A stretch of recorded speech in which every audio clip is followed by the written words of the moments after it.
Salam əziz və hörmətli Xural TV tamaşaçıları.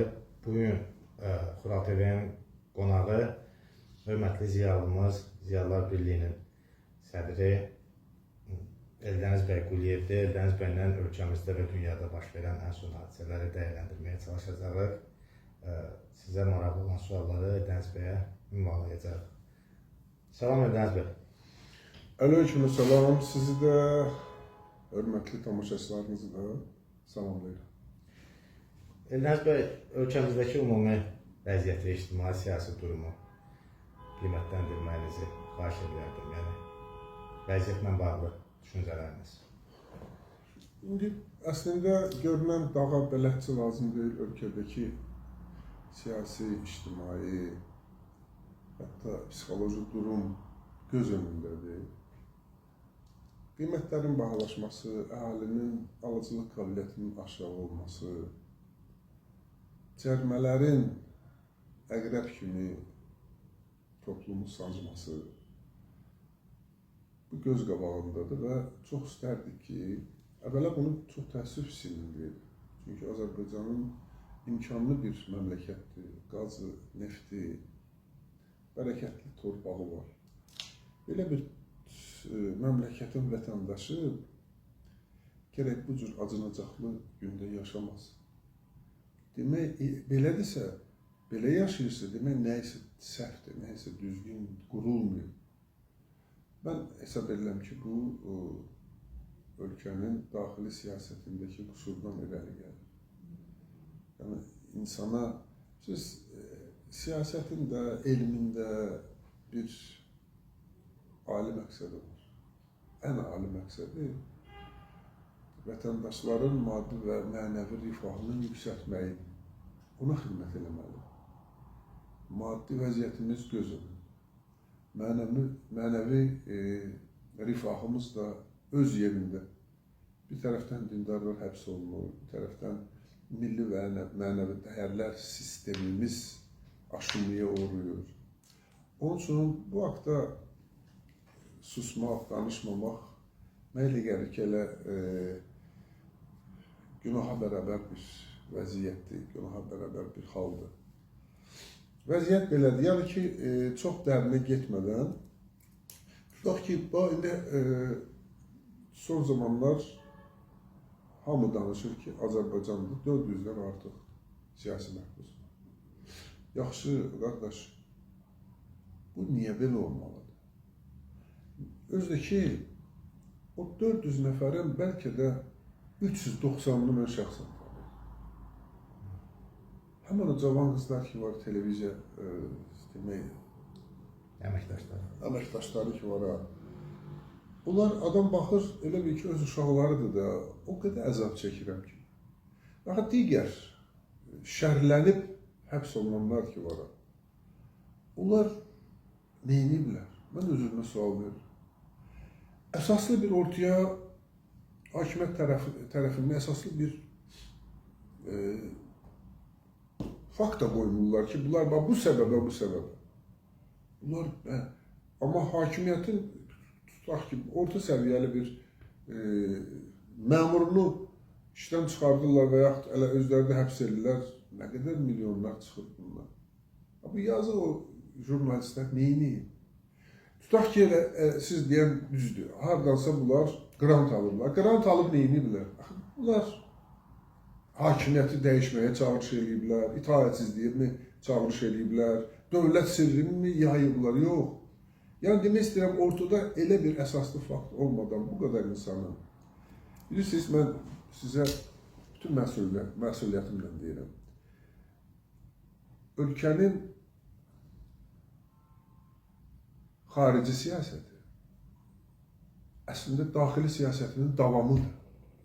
Əgər daxili siyasətdə qüsurlar varsa, xarici siyasətdə də qüsurlar özün büruzə verəcək. Bəli, nailiyyətlərimiz var, bunu da etiraf eləməliyik. Amma belə nailiyyətləri olan bir məmləkətin daxili siyasətində bu baş verirsə, həmi xalqın acınacaqlı durumu, həmi siyasi məhbuslardan gedir söhbət, həmi bəzi müxalifət liderlərinin həbs olunmasından gedir.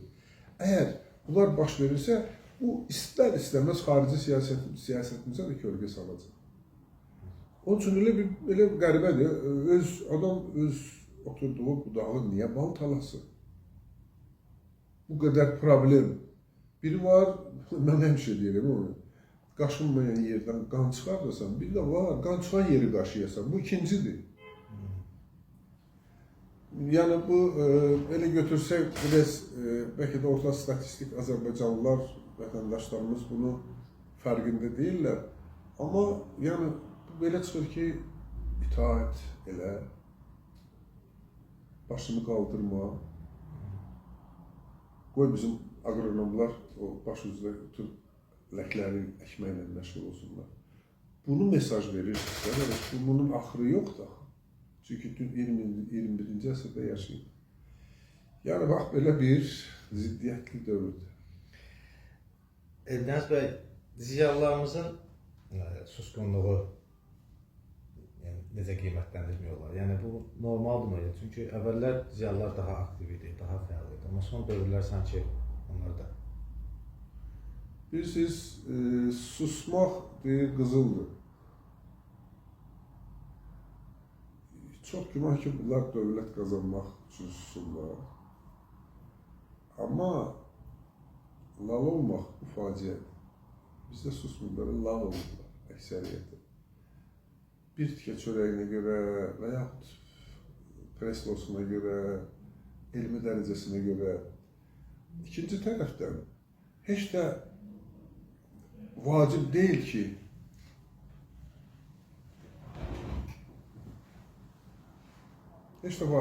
ki, hamı danışsın. Hamı danışan, yox, amma vicdanı olan adamlar heç olmasa həqiqəti desinlər.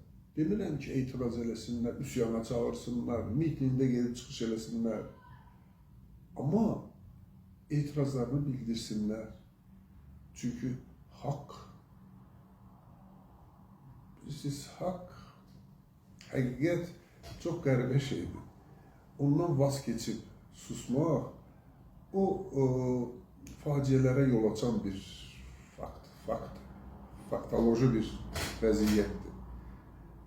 Tutaq ki,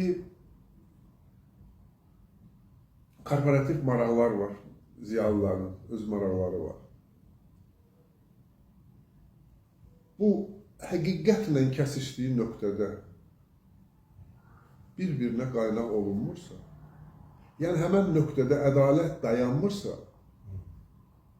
o nöqtə qaynaq olunmayacaq və hədərə yaşanmışsa, insanın əgər vicdanla, ləyaqətlə yaşamırsa, onun həyatı taleyə çevrilmir. İnsan da biyoloji varlıq kimi yaşadı, professor, akademikdir, şairdir, dəxli yoxdur.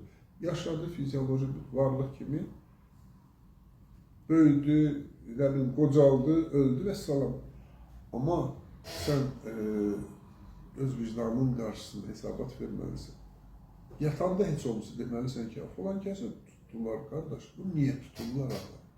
Bu niyəsini deməyə, sən bunu niyə həbs eləmirsən? O sızıldamırsa içində nəysə. Tutaq ki, həmən o ziyalıların əksəriyyəti görən işlərindən keçiriblər ki, qardaş, dünyada elə bir ölkə yoxdur ki, hələ koronavirus səbəbi ilə sərhəd qapıları bağlı olsun. Niyə? O niyəni də demirlər, axı, sən görürsən ki, demirlər ki, niyə? Bu elə, güya ki, qapı açılan kimi oradan tanklarla, avtomatlarla tökülüşüb, elə deyil axı.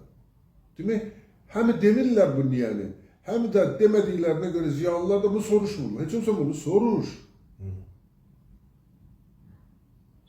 Elə adamlar var ki, düşürlər hərdən onun üstünə ki, anardır, Ramzi Rövşəndir, nə bilim kimdir ki, bunlar düşmürlər qabağa, sözlərini demirlər. Mən onun dəliyinə, əgər onlar öz yaradıcılıqları ilə neysə, tutaq ki, bu ana vaxtında heç kiminlə o vaxt ağzını açan kimi sizdə dəlxanıya atdığı, o vaxt yaxşı padişahın nağılını yazdı. Siz cavansınız, o bəlkə də yadınıza düşmür. Onun bədii yaradıcılığı ilə məşğul olursa, ona dəstək verməli. Müxalif qüvvə, demokratik düşər ki, dəstək ver. Qardaş, çox sağ ol, sən elə yaz kitabımı yaz. Ramiz Rövşən, böyük şairdir. Sən onu sev. Sev, qoy yazsın. Axı, valla elə şeiri var ki, Ramizin də. Bir şeir, ya bir misrası, bəzən bir böyük təşkilatın mübarizə gücündən daha güclüdür. Heç olmasa o şey yaradır ki, xalqda onun şeirləri, onun poeziyası, poetik düşüncələri xalqda ruh yüksəkliyi yaradırsa, demək, mübarizə ateşini oyadırsa, kifayətdir o. Ramiz Rövşən gəlməlidir, sən kimi deməlidir ki, istifa, rədd olsun, nə bilir, falan kəs, eşq olsun, 5 məkan kəsə, o deməlidir deyilən. Nəysə, belə, əksəriyyəti bəli, susur, susmaqdan daha çox lal olan çoxdur. Təkcə o qızıl yığmaqla deyil ki, susmaq qızıldır. Bəzən susmaq elə lal olmağa bərabərdir. Mən təəssüf edirəm. Amma ikinci tərəfdən elə danışmayan, ürəyindən keçməyən, ürəyi sızlamayan, vicdanı ona əziyyət verməyən ziyalı deyir ya. Onlar bəlkə də ziyalı deyil. Bəlkə də ziyalıdır. Ziyalı bu vətənin, bu torpağın, bu xalqın bətnindən yaranır. İstənilən ağrı onun öz şəxsi ağrısı olmalı. Mən belə başa düşürəm. Eldəniz bəy, ola bilər ki, söz dəyərdən düşür, söz qiymətdən düşür deyənə insanlar da artıq danışmaq istəmir. Bilirsiniz, söz dəyərdən heç zaman düşmür. Sözü ola bilsin bir müəyyən zaman kəsiyində dəyərdən salırlar. O başqa şeydir, söz. Mən onu yazmışdım. Dünyanın ən möhtəşəm möcüzəsi insanın doğuluşu, insan doğuluşu. Bax, fikir verir, insan doğulur. İlk Allah'tan aldığı nemət nədir? Vururlar onu, ağlayır. Nəfəs alır, düzdürmü? Demək, nəfəsdir. Allah'ın verdiyi nəfəs ilk nemətdir. Nəfəsin əvəzində insan nə verir Allah Teala? Səs. Yəni, nəfəs alır, başlayır ağlamağa, düzdürmü? Yaxşı, indi mən sizə sual edirəm. Nəfəslə səsin birləşməsindən yaranan nədir? Sözdür. Demək, söz müqəddəsdir. Müqəddəs olduğu üçün heç zaman o dediğiniz mərtəbədən düşməyəcək. Sadəcə söz sahibindən qaçır. Söz sahibindən düşür. Sözü qorumaq elə müqəddəs bir missiyadır. Hər bir insanın ilk növbədə ziyalı. Eldəniz bəy, siyasi həbslərə toxundunuz. Sanki cəmiyyət də laqeyddir. Cəmiyyətdə də ciddi təzyiq yoxdur, ciddi müdafiə yoxdur. Məsələn, siyasi partiya rəhbərləri həbs olunub, jurnalistlər, amma biz bunu, yəni ciddi müdafiənin şahidi deyilik. Bunun nə ilə əlaqədir? Ciddi, çünki o ciddi müdafiə damarını əməliyyat eləyiblər bu toplumun. Qorxu hissi hakim kəsilib, tilsimliyib. Yəni, mən deyənlə iş düzəlməyəcək, məndən nə çıxacaq deyə yaddan çıxardırlar ki, hər adam düşünür ki, obrazlı desək belə, qaynar tavıya bir damcı su düşür, başlayır, atılıb düşməyə, cızdağı çıxır onun. Hər adam elə düşünür. Amma ən vacib olan şeyi yaddan çıxardırlar. Ki, əgər o tavıya düşən damcıların sayı çoxalsa, orada tavanı da soyutmaq olur.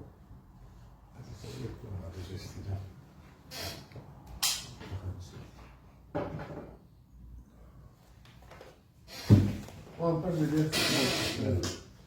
Ha, güzel. Yəni ki, o tavaya düşən damcıların sayı çox olsa, tavanı ram eləmək olur. Onu anlamırlar, toplum onu anlamır. Amma içlərində çox narazılıq var. çox adam heç Əli Kərimini tanımayan adam. Deyir ki, bunu niyə həbs elədilər? Niyə? Ramiz Mehdiyevlə bunun nə əlaqəsi var?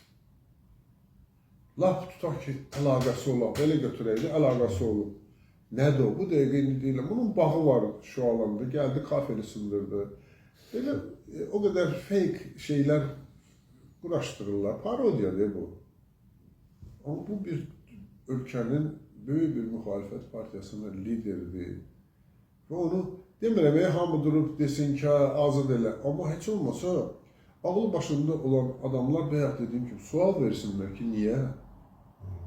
Niyənin cavabı yoxdursa, demək, burada nə isə düzgün deyil, nə isə səhv məsələsi. Mən hesab edirəm ki, yəni, bu da lazımsız bir şey idi ki, onu həbs eləmək.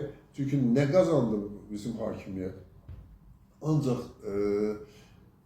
o çox yaxşı olan xarici siyasətini qiymətləndirən təşkilatlar, ölkələr ki var ha. Onların nəzəri əksəriyyəti demək, bunun daxili siyasətində nə isə bir çatışmamazlığı var. Yoxsa adam durduğu yerdə sən müxalifət, ümumiyyətlə müxalifətə niyə nifrət edirsən? Niyə müxalifətə nifrət edirsiniz? Müxalifət və onlar bu vətənin xalqını dövlətçiliyini bir çox halda sevən adamlardır. Vallahi. Ancaq yolları başqadır.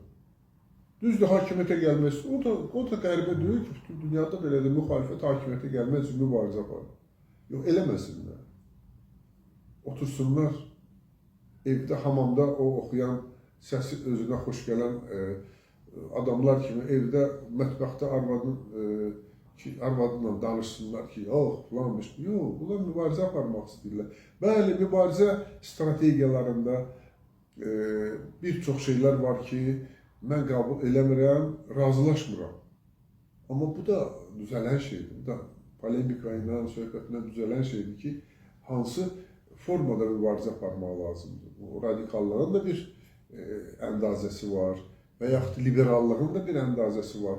Yəni onu tapmaq lazımdır ki, daha deməsinlər ki, sən 20 ildə, 30 ildə heç nə eləməmişsən. Yəni o tapılsa, mübarizənin real nəticəsi də olacaq. Nəticə verən bir şey yaratmaq lazımdır. Toplum, etirazçı toplum yaratmaq lazımdır. Siyasi, aktiv toplum. Dəniz bəy, Əlif bəy Kərimlidən söz düşmüşkən, bu Milli Şura ətrafında son baş verən proseslər, Ramiz Mehdiyev olayı, bu hadisələrə sizin baxışınız necədir? Ümumiyyətlə, Ramiz Mehdiyevin dövlət çevriliş eləmə imkanları, məsələlər və... Şəxsən mən səmimi olaraq qeyd edeyim ki, mən bu Ramiz məsələsini şov hesab edirəm. Başdan ayağa özdəki o qeyri-peşəkarların yaratdığı tok-şovuya oxşuyur bu. Ramiz Mehdiyev hakimiyyət dəyişir. Qardaş, bu hakimiyyətdə nəyi dəyişəcək? Hakimiyyətdə ikinci adam bəlkə də müəyyən zaman kəsirlərində birinci adam idi. Çünki bir çox işləri görürdü, nazirlər təyin edirdi, icrabatçıları, Azərbaycanın daxili iqtisadi siyasətini, nə bilim, bütün sahələr üzrə siyasətini demək, bünövrəsində, əsasında bu dayanırdı. Bu niyə dəyişiklik eləməlidir ki? Niyə dəyişik? Rusda bəli, Rusa işləməyini bir hamı bilir. Elə o işləyəndə də hamı deyirdi. Hamı deyəndə hamı bilirdi, az-az adam deyirdi ki, Rusun burada olan şeyidir. Bu vaxt elə hamı Rusa işləyir. Rusun diktəsi, Rusun göstərişləri, tapşırığı hamı üçün, hamı deyəndə yəni ki, dövlət idarə edilənlər üçün də əsas bir şeydir. Bunu təəssüflə deyirdi. Onu da bilən vardı, deyən var idi və o da onda müxalif olurdu və pis adam olurdu. Ya dəlixanaya salırdılar, ya həbsxanaya. Yəni mən buna şou kimi baxıram. O ki qaldı onun da ki müxalifətlə indi deyirlər ki, milyarderlər ittifaqı olub, Milli Şura, Putin yaradıb milyarderlər ittifaqı, sonra onların göstərişi ilə Ziyalılar forumu yaranıb, Ziyalılar forumundan sonra Milli Şura yaranıb. Bu o qədər əsassız, o qədər gülünc bir qurama bir senaridir ki, o ancaq qeyri-peşəkar yaza bilər belə senarini. Kimlər eləyir bilmirəm valla, amma adam baxır ət dökülür. Əli Kərimi də bunu əsas götürüb həbs ediblər və hesab edirəm ki, gec-tez bu cür qeyri-peşəkar siyasi oyunları kimsə durduracaq. Bəlkə elə ölkə başçısının özü görəcək ki, bu həm bəhrə vermir, həm də ki, güman ki, bir çox şeylərdə indi deyirlər, özü yaxşıdır, ətrafı pisdir və onu biraz ironiya ilə deyirlər. Vallah, mən dünən idi İsrail'də oturdum, fikirləşdim. Çox ola bilsin ki, bəzi faktlar var ki, heç həqiqətən İlham Əliyevin xəbəri yoxdur. Bu sözə görə məni qınayacaqlar. Valla, daha doğrusu var xəbəri. Amma onu fake formasında gəlib çatdırırlar. Yalan formasında. Başqa izmireniya ilə gəlib çatdırırlar. O da güman ki, göstəriş verir. Bunu da istisna eləmək olmaz. Yəni ki, mən bunu tam samimiyyətimlə deyirəm. Onun üçün nə vaxtsa o yəqin ki, həqiqəti görəcək. Biz həqiqətin, yalanın min üzü var, həqiqətin bir üzü var. Bu işləri eləyənlər o yalan üzlərlə maskalanmışlar əksəriyyəti. Amma əslində isə bir üz var həqiqətin. O bir üz aydın olandan sonra bəzi o siyasi, belə deyək də, turbulent vəziyyətdən də çıxacaq. Deniz bəy, Milli Şura ətrafında ictimai sektorda bir çox müzakirələr gedir. Milli Şuranın əleyhinə danışanlar var, hakimiyyətə yaxın dairələrdən, amma Milli Şuranın öz içində olub, sonradan ayrılmış şəxslərin də müəyyən ittihamları var, iradları var. Bunlardan biri də Azərbaycan kanalının aparıcısı Yurşnas Qurbanlarına tutdu. O da uzun müddətdir bəzi məsələləri aydınlıq götürür. O hadisə ilə bağlı da sizin fikrinizi almaq istəyərdim. Ümumiyyətlə, Qurban bəy o proseslərdə necə iştirak edib, o kənarlaşdırılıb, onun şəriyyət dövləti qurmaq iddiaları falan. Bu məsələləri aydınlıq götürsəydiniz. Gəl bu məsələyə münasibət bildirəndə sonda deyəcəyim sözü əvvəlcəlindir.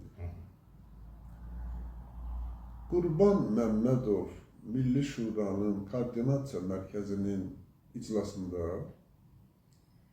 gəlin Azərbaycanda şəriyyət hökuməti quraq sözünü deməyib. Yəni, mən Qurban Məmmədova qarşı münasibətimi çox adam bilir.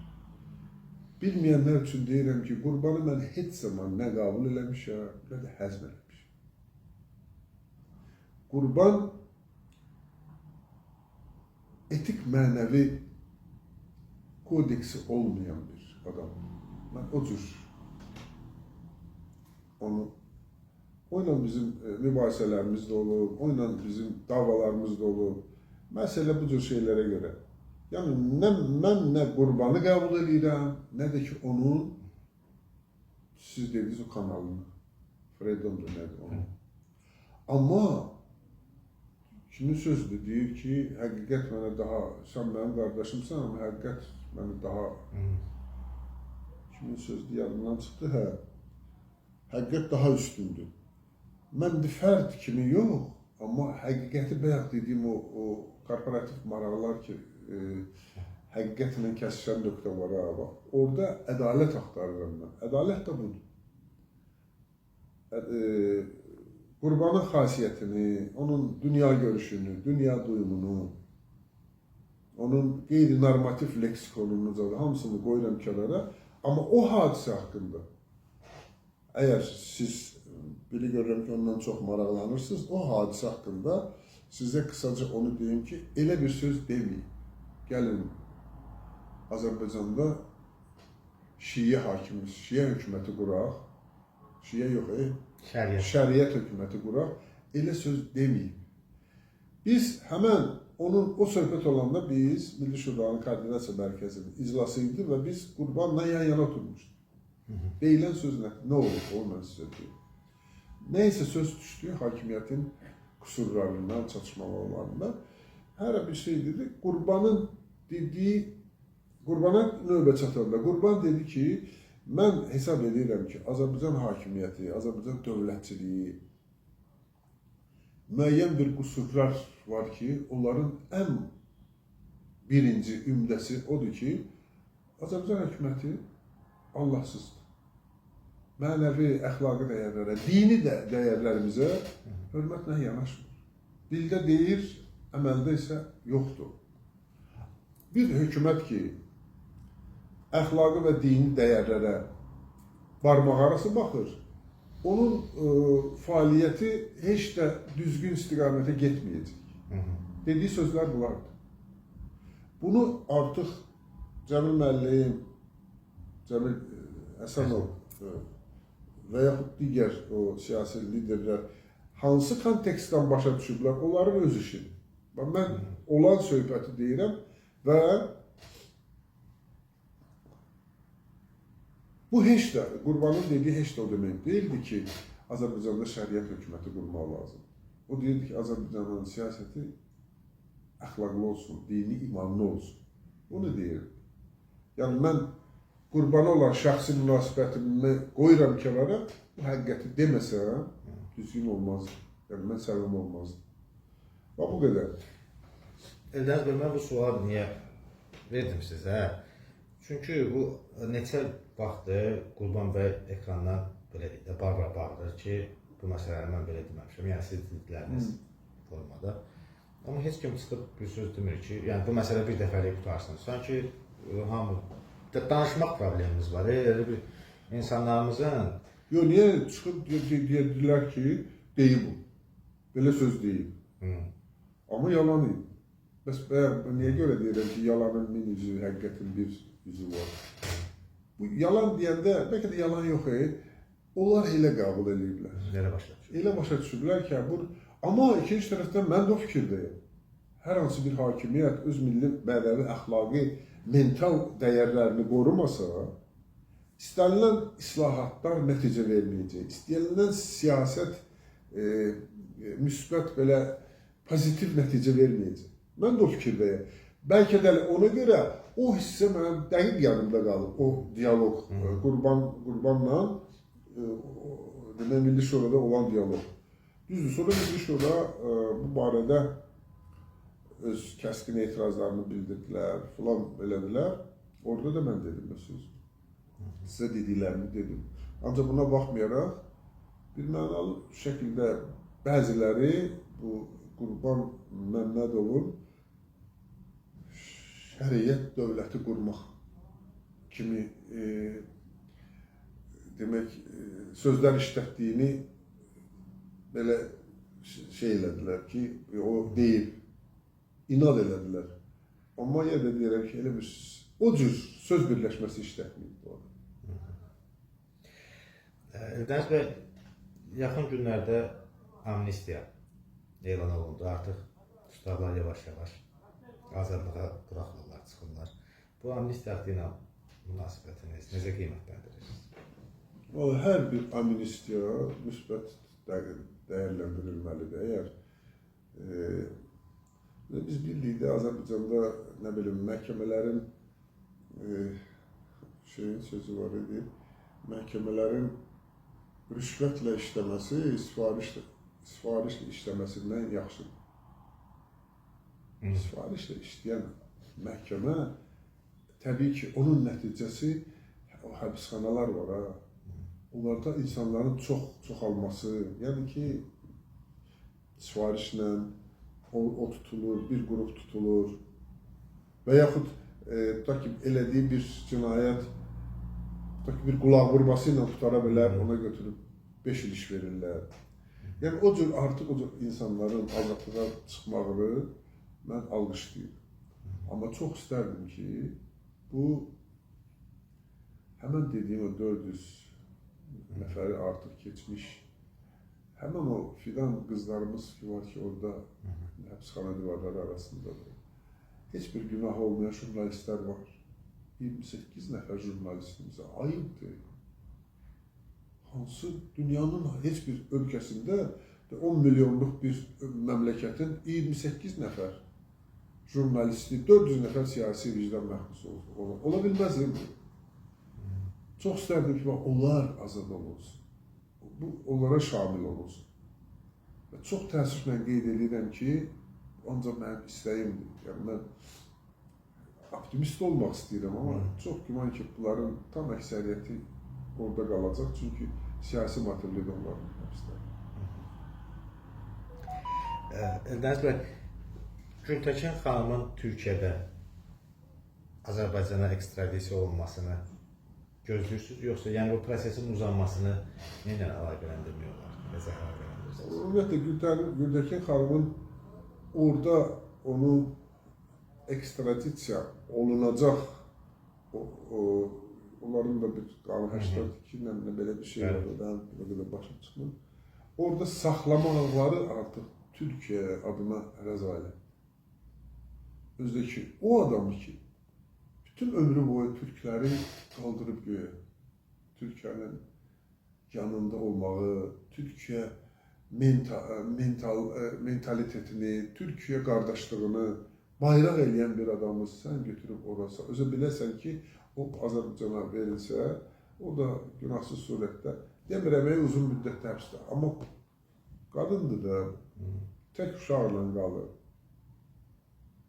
Burada həbs olunacaq, sən onu orada ekstradisiya eləsələr,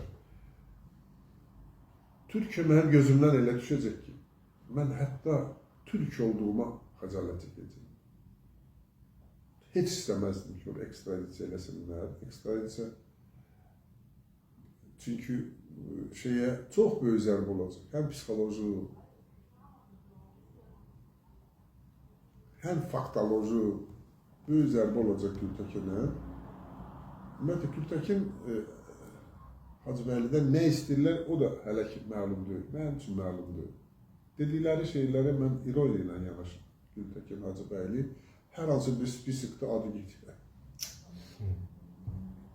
Arkadaşlar, vallahi ya mən heç nə qanmıram. Ya da ki, kütləvi surətdə qanmazlar məmləkətin yaranır bizdə.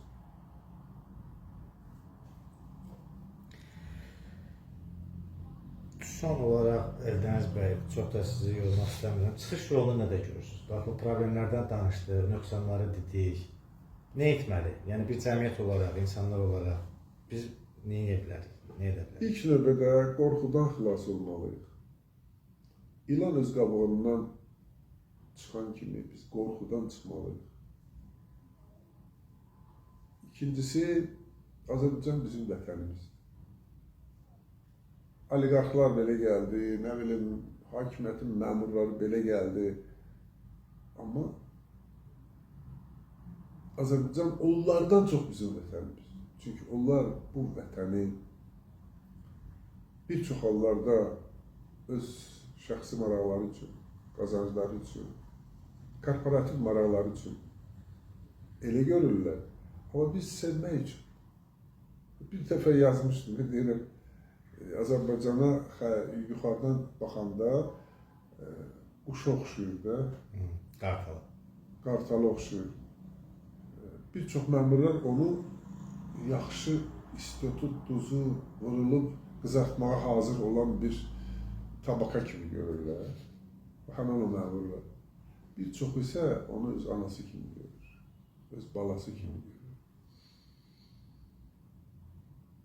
Və demək, Azərbaycanı xilas yolunun biri də öz vətənini, xalqını, millətini, dövlətçiliyini sevməkdən keçir. Daha çox sevsən, daha çox maraqlı olacaqsan. Daha çox maraqlı olsan, bəlkə də problemlər biraz azalacaq. İkinci tərəfdən bu sevgi də qrip kimi o keçicidir də, bilirsən. Sənin sevdiyi görən, ona nifrət edən adamlara da təsir edəcək. Bax, mən belə görürəm. Bəlkə də biraz obrazlı deyim, amma valla dərindən düşünən adam üçün burada bir mətləb var. Sevmək. 2025-ci il artıq sona çatır. 2026-cı ildə gözləntiləriniz, xalqımıza sözünüz. Valla yeni il münasibəti ilə təbrik edirəm. İkinci tərəfdən bu Peter Brook adlı bir rejissor var. Korolevski Teatrı'nın, İngiltere'nin Krallıq Teatrı'nın baş rejissoru olub. Onun bir kitabı var. Pustaya Prostranstvo, boşluq, Azərbaycan nə tərcümə. Orada yazır ki, deyir, mən öz gözümlə görmüşəm, hansı ölkədə olur. Deyir, bir qadının uşağı bir qurzavoy maşının altına düşdü. Gözümün qabağında deyir. Deyir, bu qadın qaçdı, zərif bir qadın idi. Qaçdı, bu qurzavoyu qalxızdı, tulladı. Bizə nəyə görə deyirəm? Çünki biz güclüyük. Çox güc, biz təsəvvür edirik. Biz gücümüzün bəlkə də 1%-ni istifadə edək. Nə ağlımızın, nə fiziki gücümüzün. Mən, bax, üzümüzə gələn ildə o 1% istifadə elədiyimizin 2% olmasını arzulayıram. Hər bir işdə. Haqsızlığa qarşı, ədalətsizliyə qarşı, qanunsuzluğa qarşı aktiv olmaq lazım. Elə olmasaq, Azərbaycan özü də bizdəndir. Deyəcək ki, qədər işsən, bəni sevirdin deyirsən, bəs görmürsən, mənim sinəmdə nələr baş verir. Bax, elə bir güc arzulayıram öz xalqıma. Ləyaqətli bir yaşam tərzi və ləyaqətli bir məmləkət qurmaq arzulayıram. Təşəkkür edirəm Eldəniz bəy. Tamaşaçılarımızdan da xahişim ondan ibarətdir ki, efirimizi tərk eləməmişdən qabaq yarımı bir dəfə bəyənib paylaşsınlar ki, səsimiz və səsiniz daha çox insana çatsın. Dəvətimizi qəbul etdiyinizə görə. Sağ olun, sağ olun. Sağ olun. Sağ olun.